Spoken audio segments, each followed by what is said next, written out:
20,000 horsepower waiting for the green light as we start the third round of the FIA GT Championship in Oschersleben. Away goes Alex Muller. He's got Wendlinger on side, and up comes the SRT Corvette to grab, and second place almost. He is in there in the mix. They've touched. They're all off. Everybody's involved. That's 3 cars off at turn 1. Muller and the SRT car and everyone else just bouncing across the curbs. And they've all got going again. I don't think there's anybody left there, but we have got a Corvette in the lead, and it's Mike Hazeman. Yeah, just at the moment, but only just from Bert Longin, with the other K plus K Celine up in the third place, with the top 3 all having eliminated each other from the proceedings early on. Ford GT, they're running wide. Baz Linders at the wheel, and Jimmy Bruni well up in the mix, having taken the GT2 lead from the pole sitter Martin Ragginger. Hazeman, Longin and Mario Dominguez, as you say. Then it's Luke Hines and Baz Linders set at the wheel, only just. Yeah. And we're looking back from Martin Ragginger, who's dropped off his GT2 lead. Well, turn 1 provided the excitement that none of us really wanted. That run to the first corner was always going to be a breathtaking one. Oops. And that's an unexpected little moment for who's at the wheel of that one at the moment, Matthias Russo. Matthias Russo starting that. So what will be interesting now will be to watch the first row and a half of the grid trying to make their way back up through the field, assuming that they are all healthy. It depends whether they're undamaged. That incident under investigation, unsurprisingly, from race control, but I think when you try and get 3 wide into a 90-degree corner at 150 kilometres an hour, there is going to be trouble, isn't there? Yeah, and Alex Muller just got thoroughly squeezed from both sides. There's Celine on one side and the Corvette on the other, and it just wasn't going to work. And there's no cars left there, and I'm looking, where are they? They into pit lane, there's no red lights coming on, so I think they must all be out there on track trying to assess what the damage was and whether they can continue. Right, Xavier Martin has come into the pits. He has. Thomas Much has come into the pits, but that's for a stop-go, which they have to have for the engine change, so that should be okay. That should rejoin without too much trouble. The more concern would be from Xavier Martin in the Luc Alphand Corvette. That was very much involved in that turn 1 incident. There is the number 1 Maserati. So Alex Muller set free is what we were hoping for. There is the 19 car. That's the Luc Alphand Aventure, and as you say, it was with the emphasis on thick, in the thick of that. Yeah. A little bit of dust. Don't worry about that. That's just running wide on the edge of the track. Hazeman leads it from Longin and then Dominguez. And then we've got a bit of a gap back to Luke Hines. Yep. And then this man, Andrea Bertolini. He seems to have come best out of the early upsets, doesn't he? Yes. But where is the number 2 car at the moment? It's not. Is it on yours? It's not on my screen. No, everybody's there. So it's got to be here somewhere. Here he is, 18th place, right down the bottom of the page, and just set his. Yes, the best middle sector time of the race, so we can assume, I think, that there's not much wrong with it. No, he's making his way up through the field in the back of the last shot. Just saw him making his way past a couple more GT2 cars, but this is the GT2 lead battle at the moment. Jimmy Bruni just holding off from the Martin Ragginger Porsche there, and we're on board with Martin now. And he won't be happy to have lost his pole position, but he knew that first turn was going to be a busy one. And to be quite honest, if you come out of it second in GT2 and untouched, I think you've done rather well, whoever you are. Bruni, of course, ever the opportunist, has stolen the lead, but that car is heavy. It'll get a little bit quicker as you start to see the speed of the Maserati. We're riding with Bertolini, and in front of him, Luke Hines in the Celine, bouncing across the curb. See how difficult it is. This racetrack is full of car in front of him, absolutely full of car. He's faster, but he can't find a way past. This is one of the classic paces on the back straight coming up towards the S's, but no outbreaking opportunities. We've seen a little bit of sneaky overtaking going on here on this right-hander, dropping down towards the start-finish straight, but nothing this time.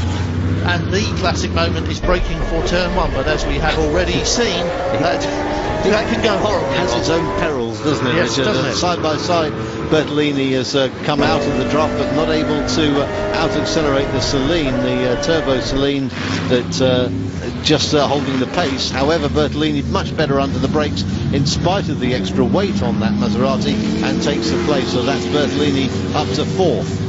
Rati has set the race's fastest lap in his recovery drive. Here are the two CRS cars together. Rob Bell ahead of Tim Mullen. 55 is Tim Mullen and 56 is Rob Bell. Good to see them running well. They've had a catalogue of woes this season, clipping the curb pretty hard there, Tim Mullen, but you've got to be able to ride some of these curves in order to get the lap times down. And the other thing you've got to bear in mind, of course, is that a part of this race is about tyre usage, and running up on those very bumpy curves doesn't do them any favours. And in a couple of the races this weekend, we have seen tyres chunking up quite badly, and that's not because, I mean, it's an abrasive surface here anyway, and tyre wear is an issue, but nothing chunks up a tyre quite as much as monstering the curbs. And they've both made their way past the Nismo car, the GTR, running to 2010 GT1 spec, but there again, it's making its way past. Trump perhaps made an error last time round to allow those GT2 cars past. Seems quite concerned seems quite happy behind the wheel there. Got a great shot of the onboard telemetry as well, which is well worth a look next time we go on board with Michael. And there we go. G-force and then gears, throttle and brake. You can see he's on the brake, off the brake and on the throttle, and watch him going up through the gears. Watch that speed climb up now on this long fast bit of the circuit. Great viewing on the that's not going to be fixed in a big hurry, is it? That's that's a very interesting what's happened there. 77, that's the other BMS car, so whether those two were involved in the same incident we'll have to wait for a replay to see, but that, I'm afraid, is a retirement for Emmanuel Collard. No drive today for Richard Westbrook, and after two victories in the first two rounds, down to earth literally with a bump. Longines Corvette will slide in between the two for this element of the S's, and hopefully dispose of the Aston Martin before the lap is out. But Longines putting that Corvette into a gap between the two that wasn't theoretically big enough for it to fit in, but at speed it worked. And it looks as though Rousseau was trying to get himself onto the back. Whoa! That's probably pointing the wrong way. Yeah, that was likely to be happening, because it looked as though the Picon car there on the right, the red and white Ferrari, was looking to attach himself onto the back of Bertolini and make his way, onto the back of Bert Longin and make his way back through past the Aston Martin. You can see that there. The Aston just spinning on the way into the corner, and did he get a tap from behind from the Ferrari? Well, we didn't see it well enough to see back where he started it in the lead, and that's the end for Picon, isn't it? Matthias Russo parking it on the grass, and that's him walking away. I think Stefan Mucker, we saw, continued, and there's still a yellow flag out at turn 1. But not able to. Alex Muller dealing with a car that didn't really want to go around the corner very well there, thank you very much. But he in turn now will make his way past the CRS car, just on sheer power down the start-finish straight. Should be no argument there, and that's how much this battle has closed up because of the traffic they've had to negotiate. Second, third, fourth and fifth, we're on board with Alex Muller at the back of this train of 4 cars, but he will be doing his level best to get up to the front of the train before this pit stop. So they are very close together, and we have done 35 minutes and a bit. They're looking to stop probably in about 20 minutes time, maybe even longer than that, if the rain holds off and allows them to stick to that plan. But at the moment, I would say that Alex Muller is much quicker than Carl Bending, and Carl Bending is in a lot of trouble if he's not very lucky. Alex Muller is very racy. Bendinger can't get past the Maserati in front of him. Muller's right behind him now. Was 7, then it was 3, then it was 2, and now it is, as you can see, just a fag paper between them. And Andrea Bertolini in the number 1 car we're riding with still cannot get a run on Bert Longin in the SRT Corvette, despite all the traffic, and that's Bergmeister being passed there, and he wants to go with him and can't. Bert Longin, as you say, placing the car very nicely and always trying to give himself a little bit of a buffer and a bit of a breathing space, but here on the straight I'm sure you'll see the power.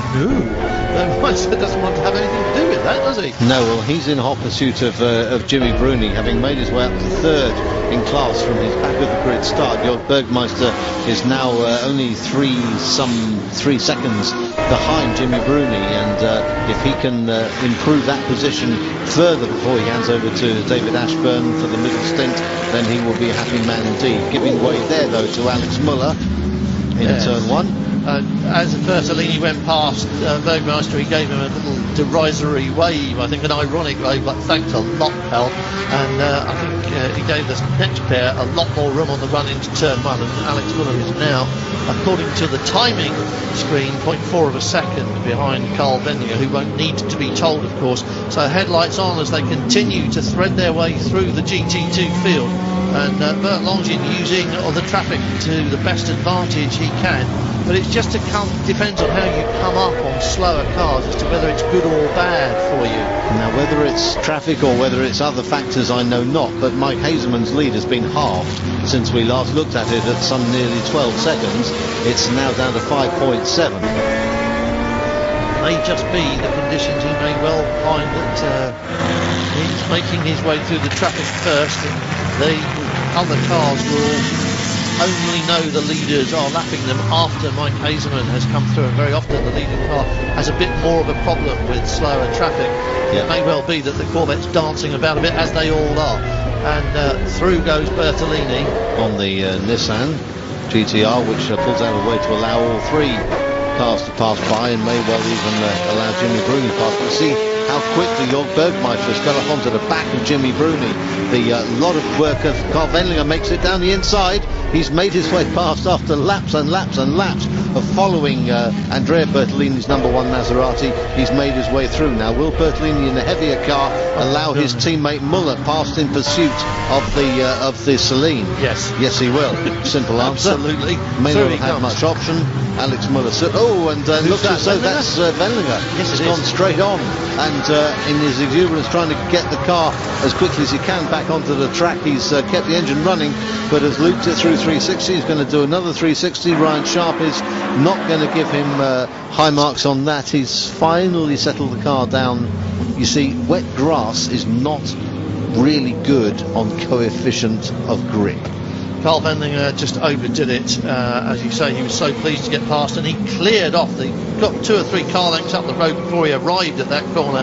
Just went in second place. Bert Longin, your days in second place, I can't help thinking, are numbered, because Alex Müller is the thing at the moment on this circuit, and he is running in the 30s, and almost no one is, except Carl Wendlinger is the only other person back on track in 5th place and running in 1:30s. How about that?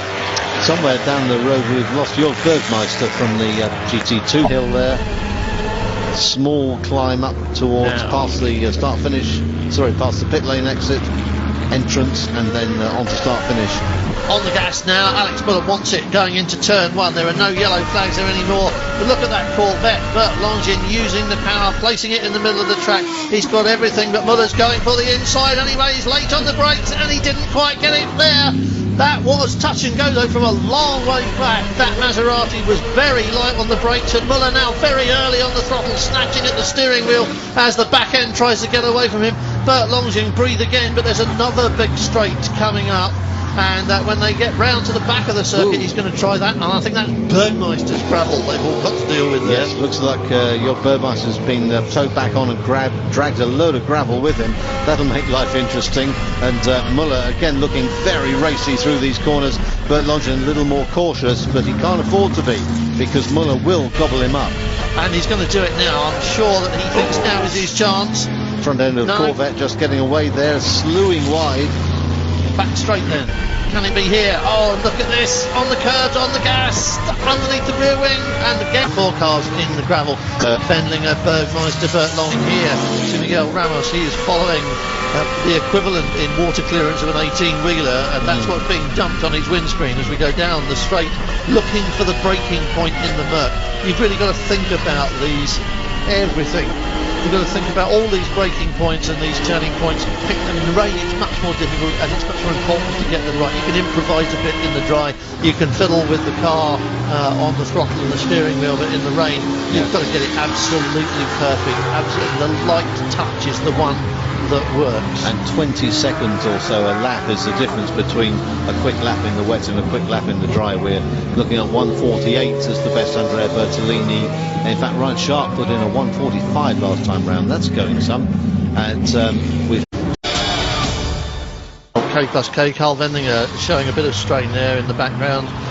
He had a busy turn 1 on lap 1, and he had a busy excursion of his own and a great save. Somebody who didn't make a save, though, somebody who went off, one of the early casualties of the sprinkling of the rain, was your Bergmeister, who had been brilliant in recovery from the back end of the grid after being sent there from pole position, and was right up to the front, and then he was the first sign that things had gone wrong and that the rain was beginning to get heavy, and he's been in pit lane with Haley. There he is now.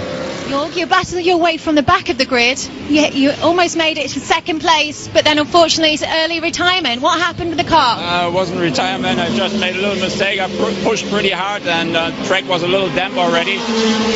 Going in turn 3, locked up the rear a tiny bit, spun and was in the gravel, and it took unfortunately quite a while till they got me out of there. So now we're in the back again. Well, I hope you're still happy that you didn't go to your holiday and you did come to the track. Yeah, it was a fun weekend so far. I'm going to get back in the car now in the rain and see what we can do. Thank you, Jörg. Thank you. So your Bergmeister putting his hand up for it. Wasn't the rain at all. No, just having a bit of a moment on his own. There is the car we're talking about, David Ashburn, car's owner, now at the wheel. And if he can keep it pointing in the right direction to hand back to Jörg at the end of his stint, then we'll see whether the factory Porsche driver Bergmeister can make good, or atone at least, for his error in that first stint. Here's Ryan Sharp, still trying to make up time on Bartels, and doing so at the tune of about a couple of seconds a lap at the moment, with the gap at over 7 seconds. Another 3 laps and they could well be on terms if Ryan Sharp is able to maintain his pace relative to that of Bartels ahead. Michael Bartels and Andrea Bertolini lead the GT1 Championship, arriving here. Anything on the podium would do for them, although Michael Bartels clearly wants to win his home race, and Michael Bartels knows perhaps better than anybody that patience and not just a virtue, patience and a little bit of caution can win races for you when conditions are like this, and it's sometimes better to take it slowly and finish the race than it is to try and win it by going all out. Ryan Sharp and Carl Vendinger do not have that option. They didn't finish in Adria. It's an 8-race season. They need the points here really, really badly, and they really have got to push, because they've got to try and get on the top step of the podium. They certainly need to be on the podium, and at the moment 5th place isn't the answer. No, it isn't, but it is the answer for the pairing that we were looking to step up to the mark, which is Anthony Kumpen and Mike Hazelmans, and Anthony Kumpen currently enjoying nearly half a minute's lead over James Ruffier in the SRT Corvette. I'll tell you what, that's not bad, because when he came out on track he was some 15 seconds clear, and that has doubled while he's been driving in the last 15 minutes or so, and that's a strong and I'm sure a very pleasing performance for Anthony Kumpen when he looks at the lap times over the course of the next few days, as all drivers do. He's going to be very pleased with what he's done in these opening minutes of his middle stint. Yep, some of that may have been the anomaly that sometimes kicks in over the pit stop period, where cars come in and out of pit stops and cross the timing beam. Michael Bartels having to grab at the wheel all the time, and you know, because we've seen it, that he's trying to treat this car as gently as you can, and that is the way to do it. Nurse it through, be gentle with it, and the lap times will be quicker. Backwards goes the 51AF Corsa car, and that is not good for them, because that was Alvaro Barber Lopez, according to the timing screen, and that was the car that was so strong in Adria. That was the car that was second in the GT2 Championship. Yes, looked as though they'd taken an early second stop. So isn't how well it stops and turns, but Ryan Sharp, dear oh dear, a little spin for the 56 CRS Ferrari, and it's still going. He's spitting gravel, but he's still going. If he can keep the momentum, it will dig itself out, but what he doesn't want is for it to slow down and stop as if he's stuck. But if you give it too much, well, it just pirouettes on the spot, and we're trying to have a look at that again and see what happened, but I think he just lifted it over the curb, and it's floating, isn't it? Just on top of the water, and away it goes. Yep. There is a river crossing the track there, and that whole Ferrari was on top of it and floated across the track. Yes, at that point you are just merely a passenger. There is no way back from that. But thankfully, kept the engine going, kept the wheels. He actually vacated to go and join Luc Alphonse Oh dear, off goes the 51 Ferrari. That is the end of the game for them, I think. Alvaro Barber Lopez, his second team, the best placing so far to my memory of a GT1 2010 style car, courtesy I suspect of the conditions, which will equalise performance rather more than a dry track would. And Mark Henrique showing his mettle, and up to 5th place overall.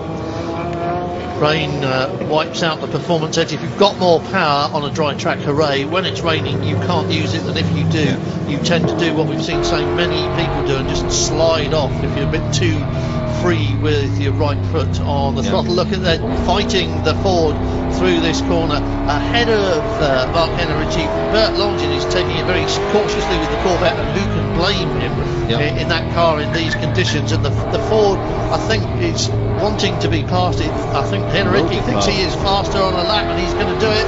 He's going to have a good try, but Longin on the gas now. It's a drag race to the Shell corner, and the Corvette is bound to win it. Absolutely no trouble, but on the brakes a lot sooner, and that's exactly what we're talking about. And Bert Longin just holding on to this position, and it is a battle for position. Longin wanting to stay clear of the 2010 car, but Mark Henrique really wants this, doesn't he? He really does, and he'd deserve it if he gets it, which he has now on the inside there, just holding the line, forcing Bert Longin out wide. But again, we're down to power now, and has he been able to carry enough speed through the final corner? James Ruffier doesn't look too pleased with that result, but I don't think Bert Longin really had any answer to the Ford, which is clearly more nimble through the corners. Coming into that 90 left into turn 1. Just starting to get away from Tony Vilander. That's another off-track excursion. 56. Who got at this? Rob Bell this time. It was Andrew Cordy last time we saw that car heading off into that particular piece of scenery. 0.2 is the gap between first and second place, so it's a 10-second gap between this Maserati and the race leader, with 4 minutes left to go before the checkered flag can be unfurled from its becket. Yeah, Bendlinger and Sharp will still score a few points, of course, because the two of the cars ahead of them are the 2010 spec cars, which aren't point scorers in this championship. However, not getting the hatful of points that, as you quite rightly said, they really need to maintain the challenge for the season. Bertolini and Muller, however, will strengthen Vitafone's grip on the team's championship even further. Very dear to Michael Bartel's heart is the team championship, and at the same time he's got his cars in the right order out on the track, all lined up in the proper 1-2 fashion for the third finish of the year, and that will, as you say, Graham, increase their championship lead, even though they aren't going to collect the complete 10 points. They'll still get the next best thing, and with Bendlinger back down the grid, that's not going to help his cause at all. No, on board with Michael Krum, having taken over the Nissan from Darren Turner, and back in car with this very, very good sounding. I love the onboard sound from this car. Nothing quite like a V8, is there? Throaty growl. Much slower in the rain than it was in the dry, and much more difficult for everybody as Michael Krum keeps it balanced on that throttle, resists the temptation to nail it until he can see it straight ahead. But even then, a little bit of back end movement. Hasserode, a long left-hander that takes you through 180 degrees and points you back down the way you came, running back past the pits in the opposite direction. There's something hanging off that Ford that wasn't hanging off it quite as much earlier on, was it? Yeah, no, it's got a little bit of loose bodywork there, but nothing that's going to upset Baz Liners at this point. What is going to upset him is the pursuing car of Thomas Mutch, which is getting ever closer. Thomas Mutch, we know, knows his way around this car and is a formidable driver in it. But of course, Baz Linders, we saw a few times when he was driving the Vertigo, when the rain comes, Baz Linders comes alive. He can do it, can't he? Yep, and he's going to have to show how well he can do it now, because Thomas Mutch has closed right up onto the rear wing of the similar VDS car, the Mark van der Straten team from Belgium in the silver car, against the Swiss Matek team in the black car. Little battle of honour going on here. Thomas Brooks will be very keen to pass Baz Linders, and I dare say he's going to have a stab at that. 1.5 minutes left, and where are the leaders at the moment? They're in sector 2, so we are going to get to, oh, he's right up behind him.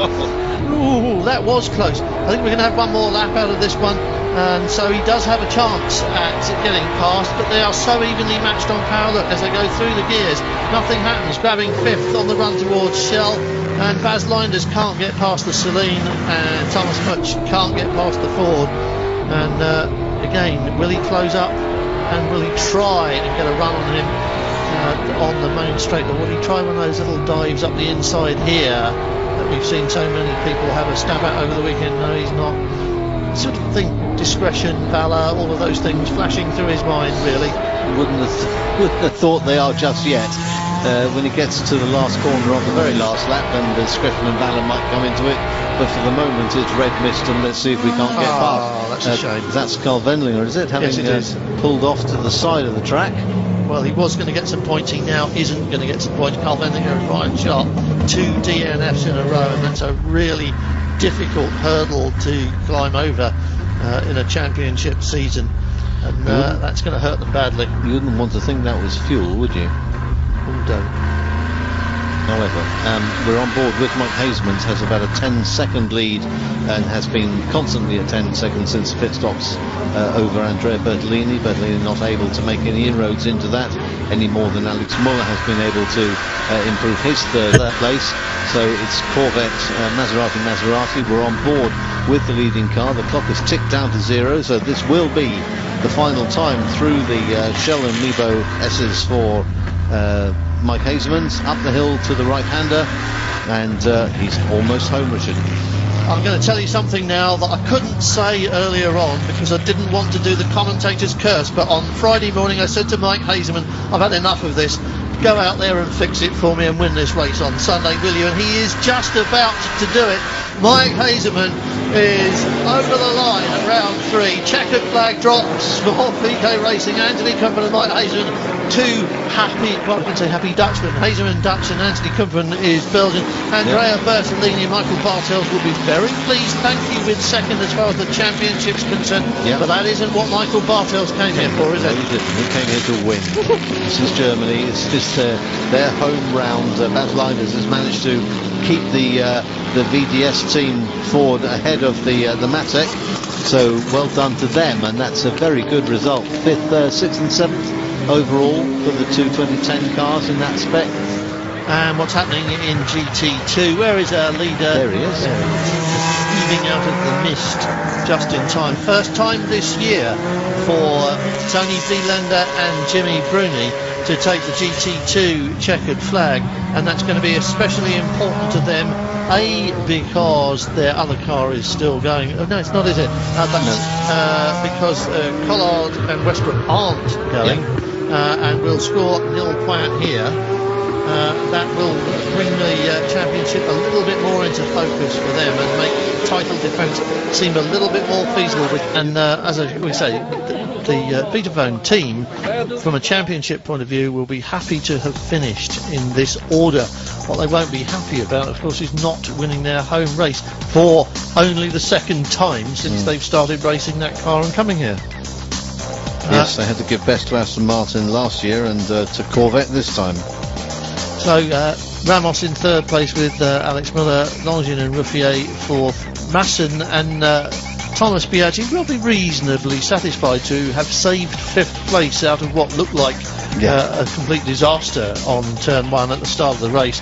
And how good for the Ford GTs, and for everybody who's looking forward to 2010 to see that the 2 of them have pulled right up to the tail end of this year's GT1 cars in the rain, and that's a significant factor. Yep, and they're in 9th place overall is the Tony Vielander, Jimmy Bruni AF Corsa Ferrari F430 in the GT2 category.